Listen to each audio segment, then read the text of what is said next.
Do those who are calling for a ceasefire mean to also include the hostages and their safe return, women, children and all? And if they do, why do they never mention them? I'm asking for 240 friends. Francesca. Would you like me to comment on the hostages? I mean, he raises the question of the 240 hostages that are not often in all of the demands or chants. Should they be?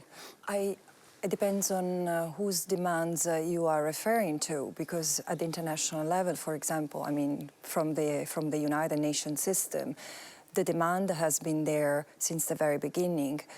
Both the Secretary General, all UN agencies, UN special rapporteurs have condemned the crimes committed by Hamas on the 7th of October against Israeli civilians, and killing civilians and taking civilian hostage is a war crime.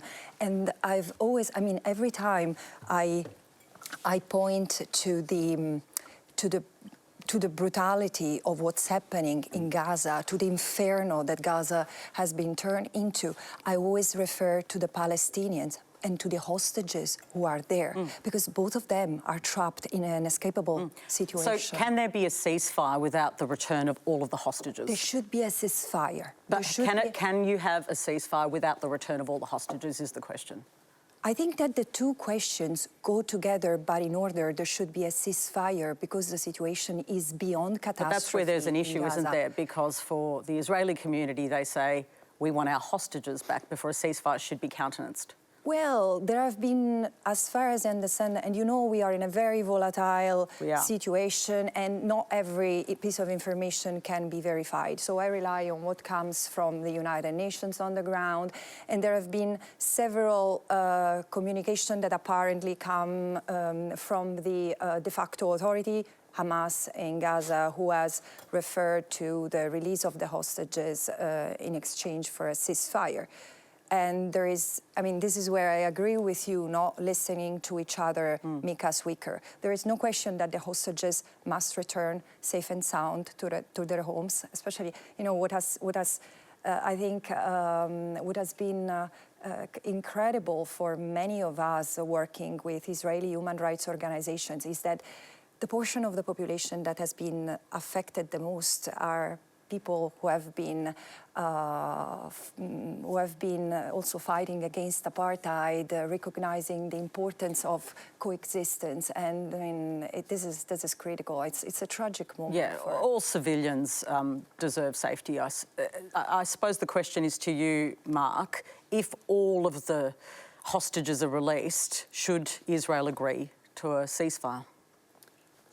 Well, ultimately, I think it's a question of all the hostages being released and also Hamas infrastructure being dismantled, because otherwise we're going to have another little Holocaust like we had on October the 7th.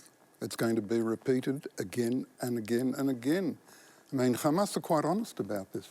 Hamas have said quite explicitly, we are going to repeat this again and again until Israel's destroyed. So it seems to me, really, the first step needs to be to dismantle Hamas. And so the release of the hostages isn't enough?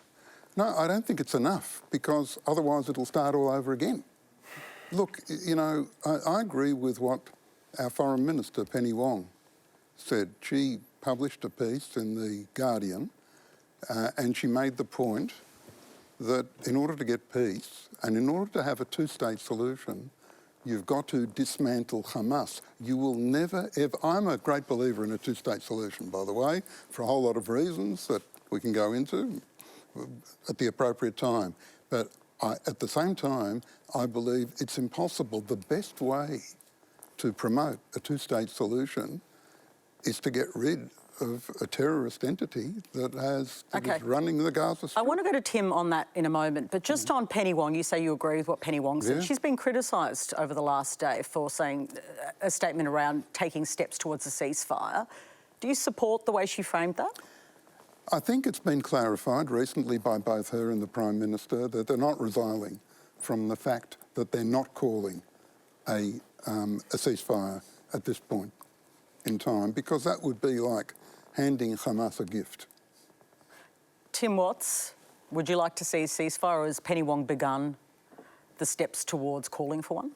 Well, PK, there are very difficult issues that all governments around the world need to weigh up here, and that's why we've set out a principled approach. We've said that the humanitarian situation in Gaza at the moment is just so unbearably dire that we need immediate action to address that humanitarian situation. That's why we've been calling for humanitarian pauses, so that we can get sustained, unimpeded, safe humanitarian access to Gaza. Yeah, but if I can take you to my question, is Penny Wong taking us towards a call for a ceasefire? Is this the step before? Well, what I'm saying is that the call for a humanitarian pause is a necessary first step, but clearly much more needs to be done.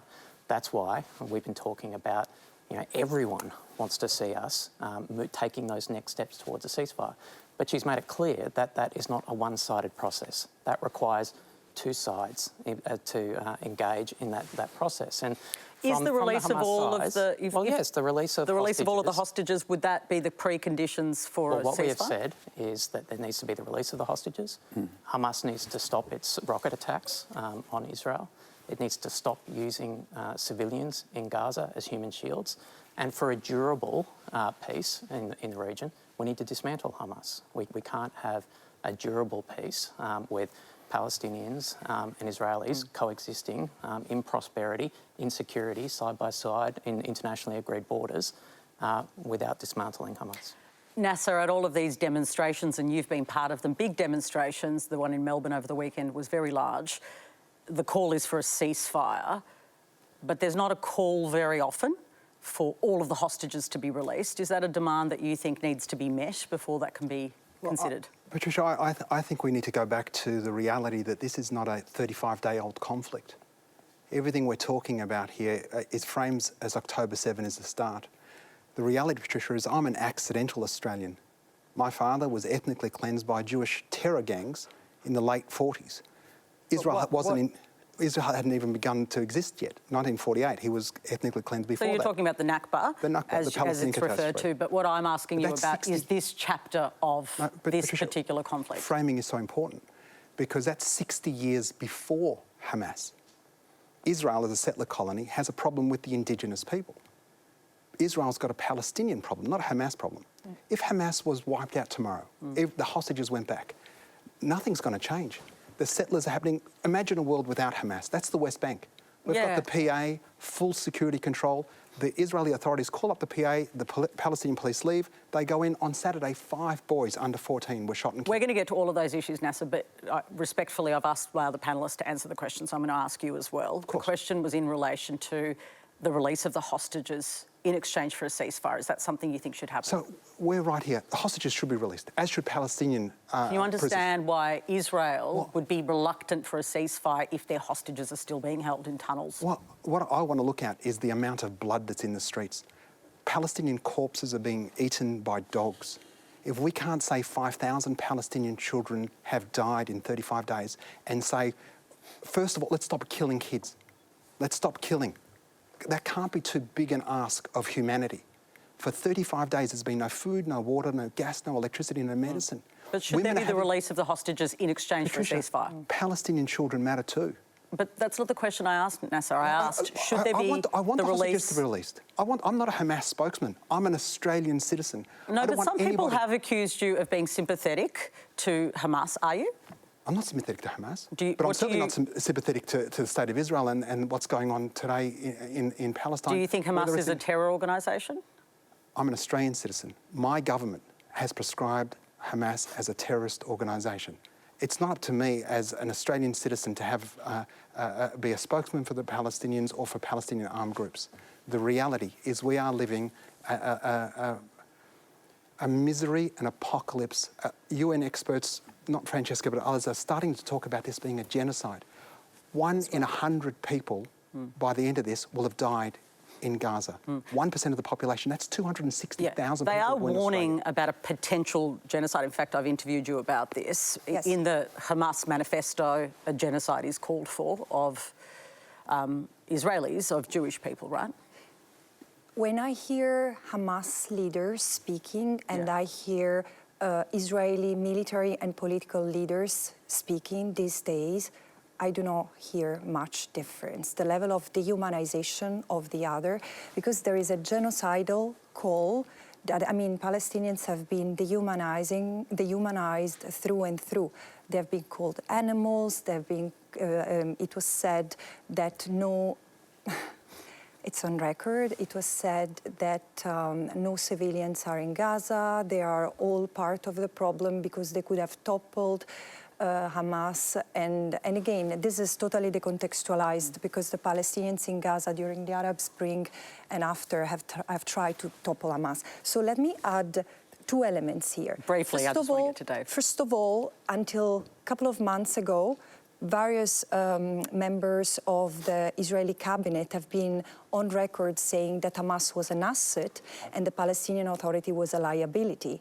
And even Ehud Barak, I was on a panel where he was invited, and he was saying this has been a feature of subsequent Netanyahu's cabinet. But one aside of it, the point is that you ask questions about the ceasefire in exchange of hostages. No, I mean, the two go together from a humane point of view. But from a legal point of view, we are outside what is permitted under international law because Israel, the response that Israel has given is in terms of self-defense under international law, the UN Charter, that, sorry, doesn't apply here. Okay. Dave Sharma.